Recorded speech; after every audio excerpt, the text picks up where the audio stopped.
The coaches and the coaching is more about empowering you to get you to the position that you want to be in with your finances. So you've got everything in life, unfortunately or unfortunately, involves some level of sacrifice, right? So as you say, if you know that you're not buying those shoes today, you know that at least it's going towards something that you want more in the future, hopefully. So that is kind of then the last step, is that thinking about getting those goals set up to get your investments set up accordingly. Very few women would describe themselves as investors, even when they've got investments. But then when we look at the reports of how many women actually do invest, which is higher than those that call themselves investors, it's still lower than that of men. Welcome to Blisstopia podcast. I'm your host, Mercedes Castellani, life purpose coach, business owner, and your spiritual guide on all things mindset, manifestation, and purpose.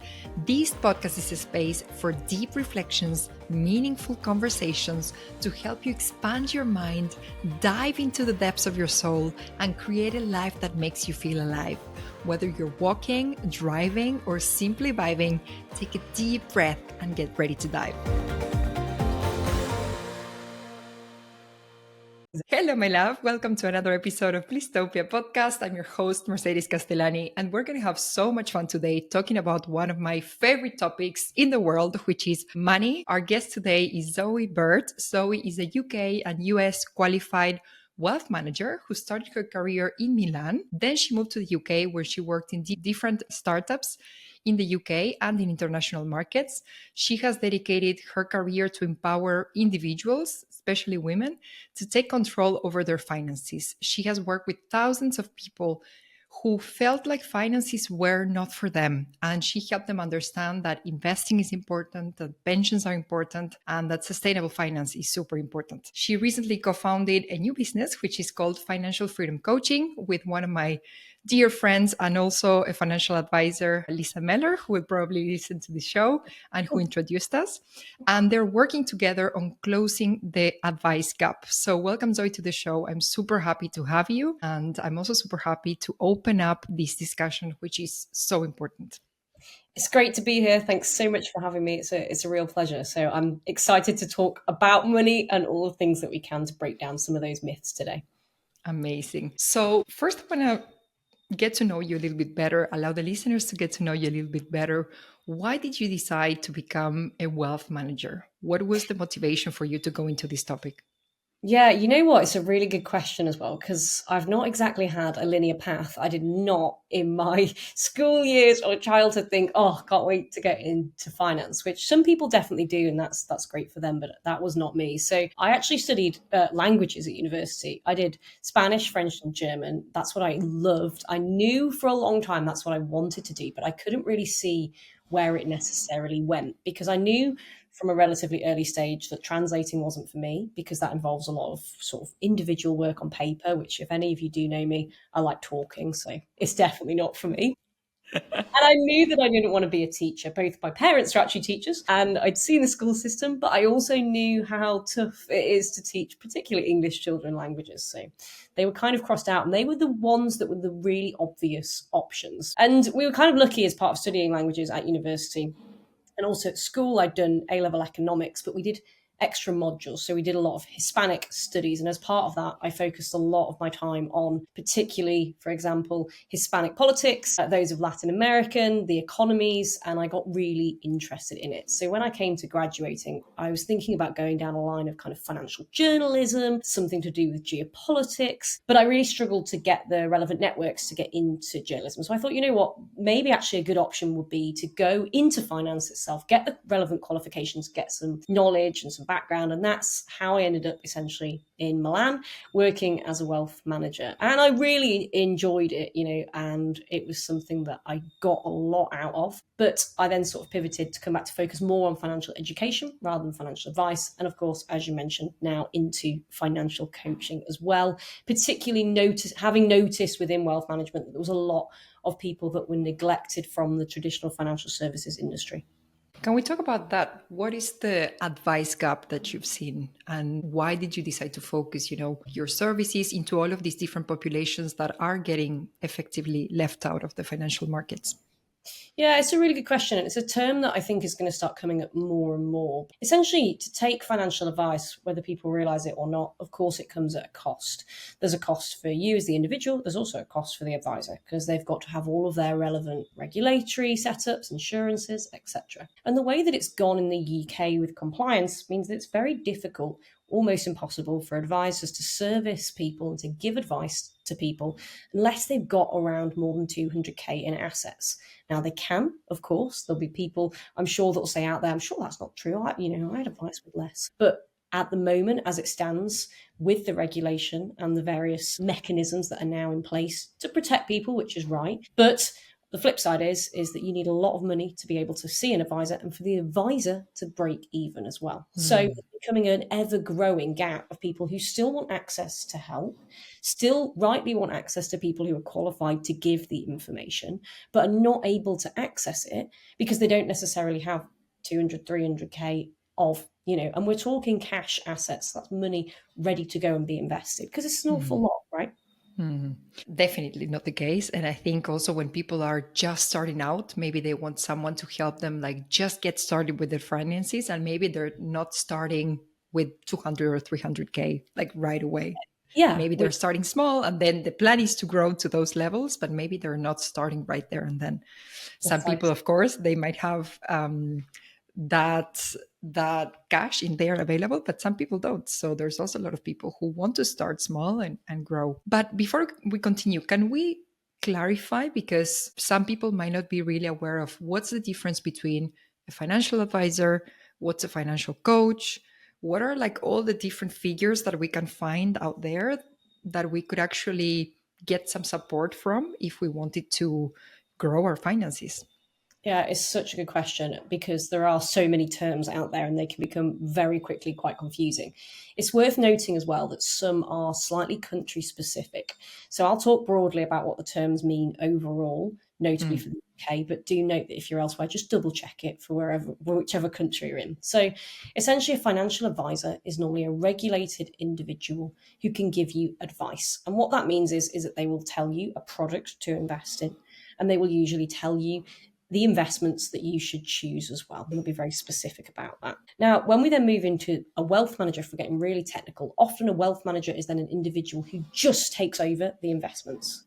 They won't always look at the wider picture, but sometimes they do. And it's kind of interchangeable with financial advisor. They will sometimes also take over your investments and continue to manage them, having told you what to do. Now, the difference between those two terms and that of a financial coach is that a financial coach won't tell you what to do. So we're not regulated. We are qualified, but crucially not regulated. So there's not a compliance board overseeing what we do. But what that means is that I won't tell you as a coach, this is what you should choose and this is what you should invest in, but rather I will guide you through the relevant bits of information, help you with the research and the understanding of what it all means, and hopefully get you to a position where you feel empowered to be able to make the right financial decisions for you. So to summarize, and if I understand correctly, the financial coach will tell you the principles, kind of like the big lines that you could follow, and then it's up for you to make your own mind and decide. Then the financial advisor will tell you, okay, this is what you should be doing very specifically for you specifically, and they're regulated. And then the wealth manager actually takes your portfolio and does it all for you. Yeah, pretty much. Yeah, that's Perfect. a really nice summary of it. Perfect. And of course, as I say, sometimes a little bit interchangeable. Sometimes those financial advisors do take the investments. Sometimes the wealth managers don't look at the wider situation. But I think crucially for today, the coaches and the coaching is more about empowering you to get you to the position that you want to be in with your finances. It's much more holistic as well and takes other factors into consideration, like your money mindset or some of your memories around money and how they formed what you do today, rather than just looking at, okay, this is what you should do. Perfect. Yeah. And that's also important to talk about. Okay, are we talking about money itself, the logistics, what I should do with my money? Or are we talking about money mindset? You know, what happened in your childhood before ages 0 to 7? Which kind of attachment style do you have with money? Which kind of emotions do you feel around money? Because all of those things are going to be definitely having an impact on the choices that you're making. So to me, the way I see it is like money mindset is kind of like what's under the surface beneath the iceberg. And then what we see on top of that is the actual finances and the choices that we make. But that's literally the tip of the iceberg. But if we don't have our money mindset also in place, it's we're not going to make the right decisions because the subconscious mind is going to be running the show. Absolutely. And I think it ties in as well with that education and confidence that people might feel around money. And if you're consistently feeling that money isn't something for you or you don't understand it, then it's going to be difficult to even take on board potential advice because you don't necessarily know whether you're making the right decision or what that looks like. Absolutely. And that takes us also, and it's a very nice lead into the gender gap. Yeah. We do have a gender gap in terms of salary, but there's also a huge gender gap in terms of our finances. So can you tell us a little bit more about that? What's the current situation, men and women in the world of finances and investing? Yeah, absolutely. And I don't want to go all doom and gloom because I feel like it makes things a little bit depressing. But as you say, there's not a single country in the world that has achieved gender parity when it comes to pay. Firstly, that feeds into then all sorts of other gaps within our money and investing. So when we look at pensions, for example, in the UK, where it's relatively simple to get the measurement, but still the stats come out as anything between sort of 35 and 50%, depending on estimates, in terms of the gaps between men and women's pensions. So women are therefore considerably worse off when they're reaching retirement age, and also they're not necessarily having the same levels of investing, which is fed into their pensions. So again, there's gaps in how many women report that they are investors, crucially, as a term, which I find really interesting because very few women would describe themselves as investors, even when they've got investments. But then when we look at the reports of how many women actually do invest, which is higher than those that call themselves investors, it's still lower than that of men. So there's some huge gaps to sort of tackle when it comes to investing, confident and actually doing it. But they are getting better. And that is, I think, not to be doom and gloom. It's the good bit. They're getting better, but there's still more to be done.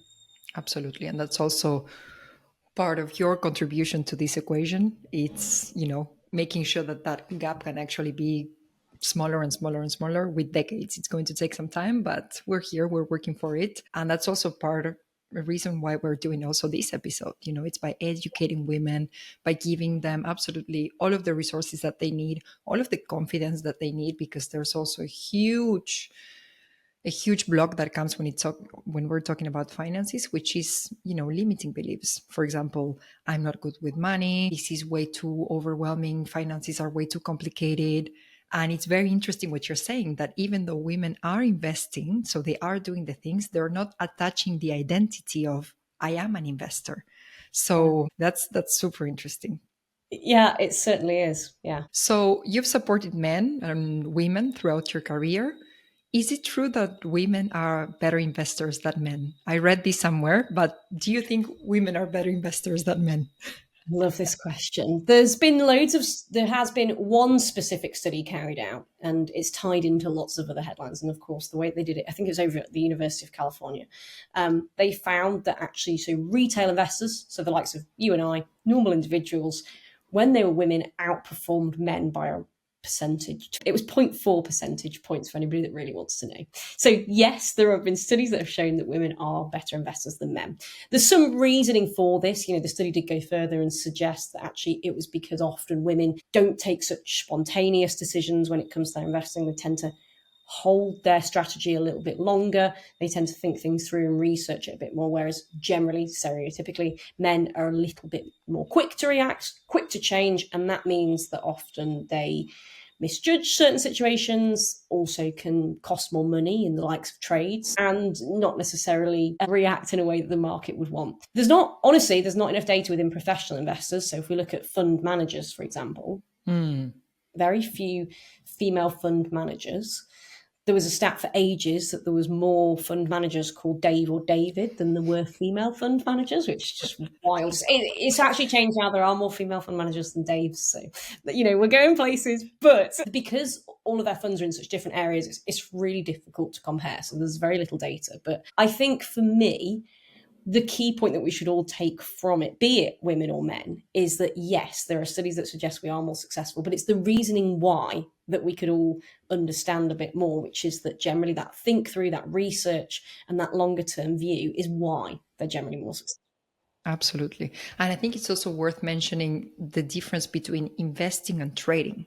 Yes. Because at least when I got introduced into all of this world of personal finances and all of this, and I started investing myself, in my mind, first, I had this limiting belief it's way too complicated. There's no way I can do it. And mind you, I have a master's degree. I studied business, I studied finance Yeah. as part of my master's degree. And I still thought this was way too complicated. So I do imagine a nurse, a woman who's doing something, a kindergarten teacher, a person who has never studied finance, we can feel that it's super, super complicated. But then if we understand this difference between investing and trading, which is also linked to long term and short Yeah. term, when you understand a couple of principles, things become actually pretty easy.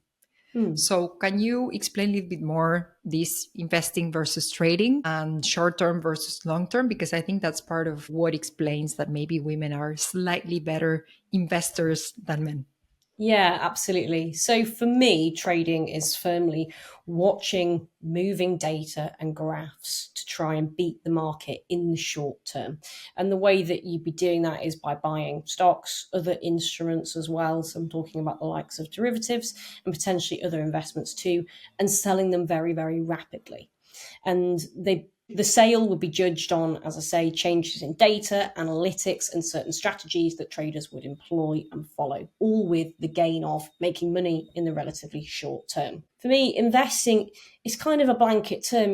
Trading would still fit into overall investing, but for me, investing is more about taking that longer term view and choosing investments that are suitable for you within a strategy that works for your risk appetite, your financial goals, and whatever else is going on within your life and financial picture. I'm thinking about that long term view. And when I say long term, I'm talking about 5 years or more.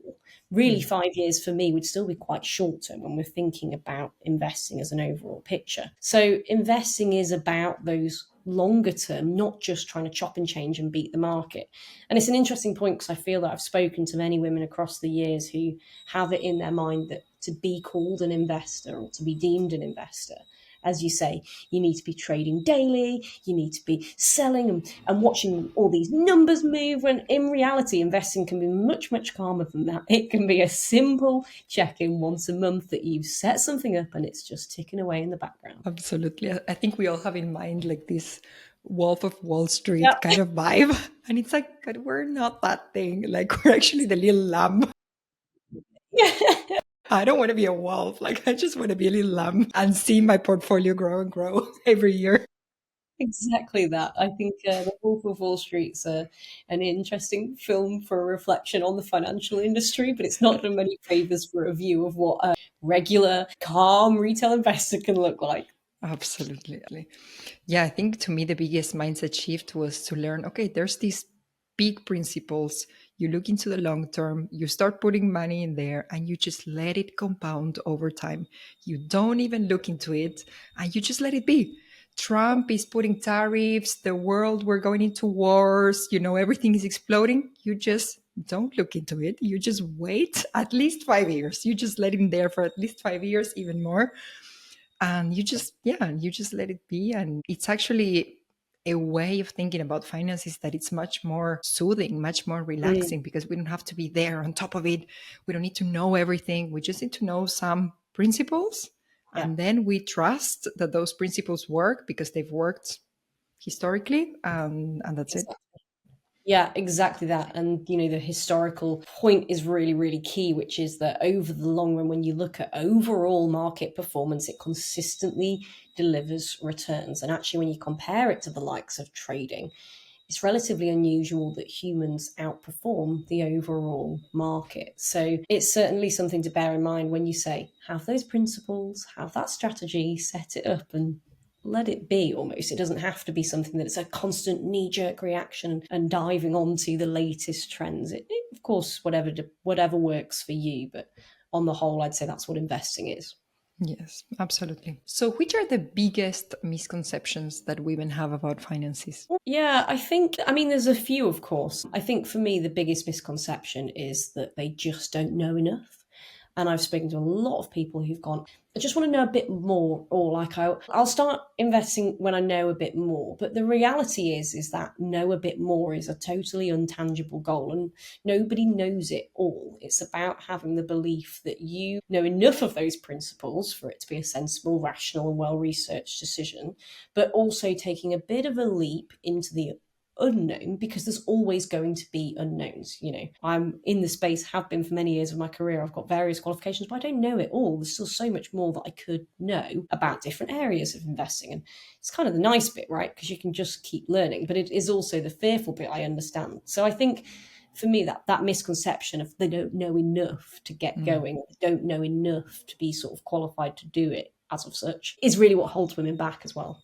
Absolutely. And I think this principle we could apply to anything in life, right? But in my experience in life, I think we take one step and then clarity appears. We take the second step and clarity appears. And we take the third step and clarity appears. So we don't know right away how 10 steps are going to look like. You take the first one and you assess and you learn more. Just by taking that first step, you're already learning. Then you take the second, and that's how you move forward. And then when you look back, you've actually done 7 steps, 8 steps, and you never thought you would have gone that far. But if it wasn't for literally taking that first step and learning from that first step. So talking about first steps, what do you think would be the first step for a woman who's, let's imagine she has her corporate job. She has a bit of money left here and there every month. Where do we start? What's the first step for her? It's a great question. So I think for me, first it's really a basic one, but you need to get your budgeting right. Get nailed what's coming in and what's going out each month. Now, as you mentioned, with this hypothetical woman that we've got here, she's got bits left over, but find out what you've got left over and work out what you are actually spending your money in. Secondly, on a purely logical and sort of strategical basis, if you've got any debts, when you have a look at that, tackle those debts. Now, when we say debts, we sort of split them into good and bad debts, and it's a little bit black and white, but it helps you to get a clear picture of what we mean. Generally, those good debts would be the likes of student loans, mortgages, and maybe business loans as well. And these are investing into something for your future, which is why they're called good loans. Usually they have more favourable terms of repayment, and they're not the ones that I'm talking about in terms of prioritising. When I'm talking about prioritising, I'm meaning the likes of bad debts. So the things like credit card loans, payday loans, mini loans that can have really high rates of interest. So they can quite rapidly spiral out of control. And if you've got any of them, they generally need attention quite quickly. And don't underestimate how many people are high earners and still have high levels of debt that still need addressing before they can then progress to the next stage, which is looking at their kind of emergency funds. So generally everybody needs a little bit of cash sat in some sort of accessible account. We often say around 3 to 6 months of expenses. It will just depend on your situation as to how much it needs to be. If, for example, you've got 2 kids and you're a single mother, you're going to need more than somebody who is employed and perhaps has no children, because the buffers just don't need to be quite the same. And fourth and finally, it's kind of thinking about those financial goals. So really set them up, be it buy a property, be it thinking about your retirement, maybe you're thinking about some sort of financial freedom in the future that allows you to drop down days of work, whatever it might be. Get that goal really, really clear, because this then helps you to move into investing. And if you know why you've got that goal and what you're investing for, it makes everything so much easier, because then you know why, for example, your budget isn't that you can spend everything that you earn every month, because you know that you're working towards something. And it's really like a simplistic explanation, but you very much get the idea. Yes, and you get the motivation as well, because you're delaying gratification. If you can't buy that extra pair of shoes or maybe go on that extra trip or whatever it might be, but you know that you're buying a house in a couple of years, then you might delay your gratification, not get your shoes, not get the extra trip, and actually get your house in a couple of years. Exactly. You've got everything in life, unfortunately or unfortunately, involves some level of sacrifice, right? So as you say, if you know that you're not buying those shoes today, you know that at least it's going towards something that you want more in the future, hopefully. So that is kind of then the last step, is that thinking about getting those goals set up to get your investments set up accordingly. Let's imagine a woman, she's in her corporate job, having a stable, predictable life. And all of a sudden she's like, you know what? I'm going to rock the boat and I'm going to start my own business. And at some point, I'm going to quit this job. So how can a person who's planning to do something like that prepare their finances for such a change, actually? Yeah, because it's a huge change, right? If you are this corporate woman that we've got that's going from a relatively set salary, maybe even a bonus in there as well, having all their taxes already sorted for them because they'll be salaried and it's already handled, having their pension hopefully set up for them as well, and then suddenly to throw yourself in the deep end and launch a business. It's super exciting, but there are things that need to be done. And one of the things that I find scary about female business owners, but you also see it within male and others as well, business owners, is that they put everything into the business, which is so admirable, but they totally neglect their own personal finances. And for me, I'm very firmly an advocate of, you've still got to look after yourself no matter what happens, essentially. So what I would do to get yourself set up for getting your business is firstly get that emergency fund. It might need to be bigger, because if you've not got a set salary, you're going to need a bigger buffer of cash to get you through potentially those first few months, however long it's going to be, before you've got a steady income coming through. The next thing I'd look at then is thinking about your tax situation. So just get a little bit savvy as to how it's going to work with your business, with yourself.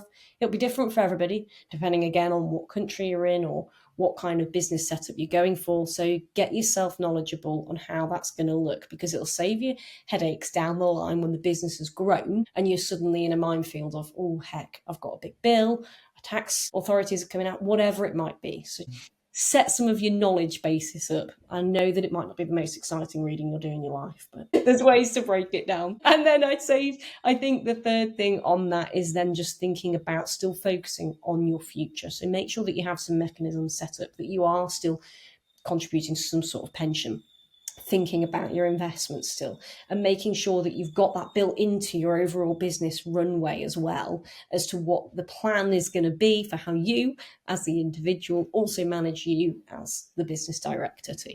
Absolutely.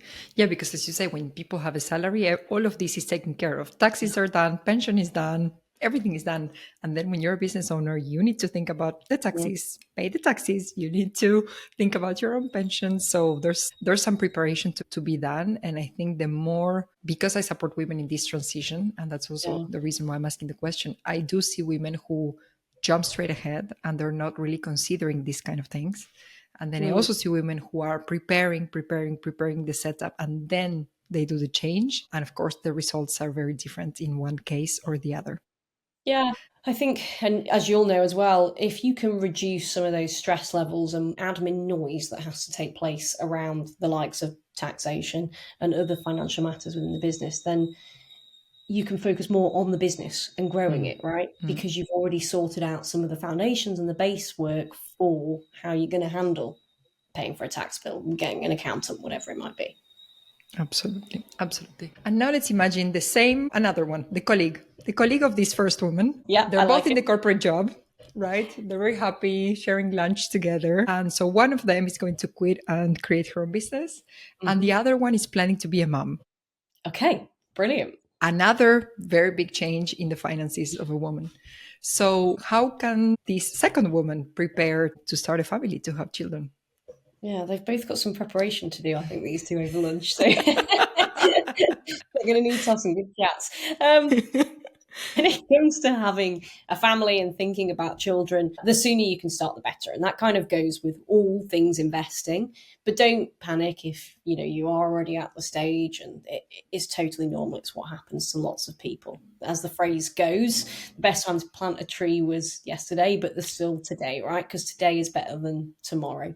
So in the UK, for example, the maternity pay is pretty terrible unless you're in a relatively comfortable corporate job that offers a better level of maternity leave. But even then, you'll likely be facing changes to your overall financial situation. So first thing I'd do is get informed on what it's actually going to look like, because the amount of people that do get excited about having a family, which is fantastic, fall pregnant, and then have no idea what it's going to look like financially, it is really, really interesting, but also quite scary, I think, from my rational financial perspective on it. So have a look at what that is actually going to realistically look like. For example, does your partner get a level of paternity leave that could allow for some shared responsibilities that might then impact the finances in a different way? Just get savvy on what that's going to look like. Secondly, I would then start, as I say, saving up pots and making relevant changes to your overall financial picture picture that then fill in the gaps of what is to come with maternity leave. There's so many groups out there popping up, be it on LinkedIn, be it on the likes of the app Peanut that is accessible here in the UK, that talk about all the different things you can access, the support,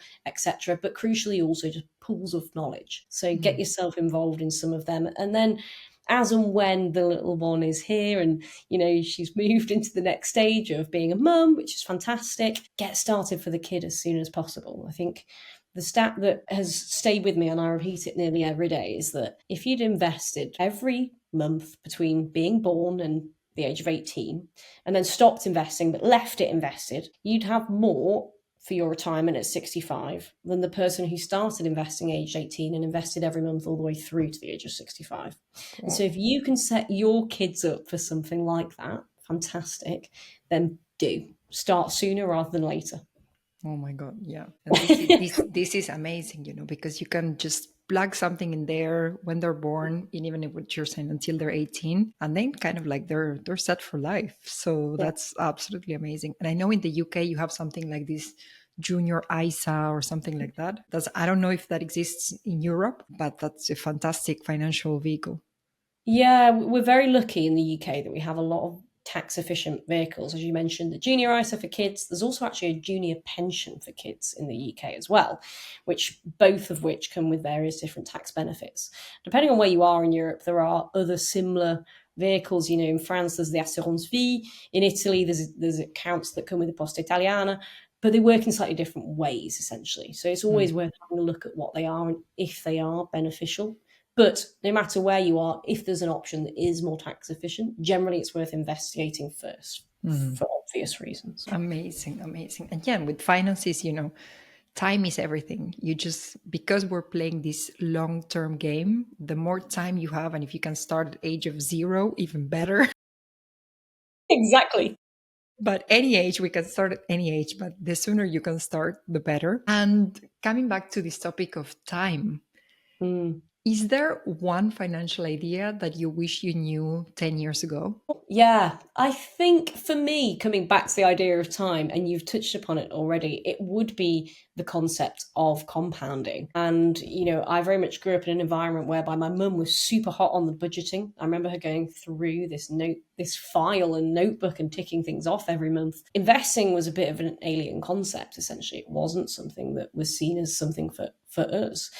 But the idea of compounding, whereby the sooner you start, the better, and the more time you have, the better, is really revolutionary. And it's definitely something I wish I'd understood 10 years ago. And I like to think of it as, I'm quite a visual person, it's almost like a snowball rolling down a mountain. Like the bigger the snowball gets, the greater the surface area, the more snow it can pick up, and so on, because it's exactly the same with your money when it's compounding and growing, basically. I think that more than anything is the thing that I wish I knew. Absolutely. Well, 10 years ago, I would have been 24. You would have been. Yeah, what was the one thing for you? What do you wish you'd known 10 years ago? That I actually was clever enough to do it, that I could do it. Yeah. That I could do it. I like that. Because at 24, I didn't think I was able to. Mm-hmm. And I had just finished a master in business and I had studied finances, but still it felt so, you study all of these like theoretical finances and equations and stuff, but nowhere teaches you like, okay, this is the account. This is where you put the money. This is what you do on a monthly basis. No one teaches you all of that. So I wish I had known I can actually do this. Let me give it a try. Yeah, I think that's a good one. The sort of the boost of confidence and the little nudge towards you do know enough. You do know enough. Yeah, or if not, read, or if not, find a community of women who can support you. Find someone who can teach you all of this. So thank you so much for this amazing conversation. Where can listeners find you online if they want to hang out with you, maybe ask you a question on their finances, check out your services? Where's the best place to find you? Yeah, great question. So as you mentioned at the beginning, I'm now the co-founder of Financial Freedom Coach. So you can find us on our website. Hopefully we'll be able to send a link or whatever. But you can also find me on the Financial Freedom Instagram, as well as my own Instagram. So I have a channel called Words on Wealth, where I talk more about other investing topics as well and community. But hopefully through both of them, you can find me and continue to further your journey on to financial freedom and with investing as well. Amazing. So we're going to put all of those links in the show notes. And I like to finish every episode with 3 rapid fire questions. Literally spontaneous. The first thing that comes to mind will be the right one. So are you ready? I'm ready. Here we go. Amazing. Let's do it. When was the last time you felt bliss?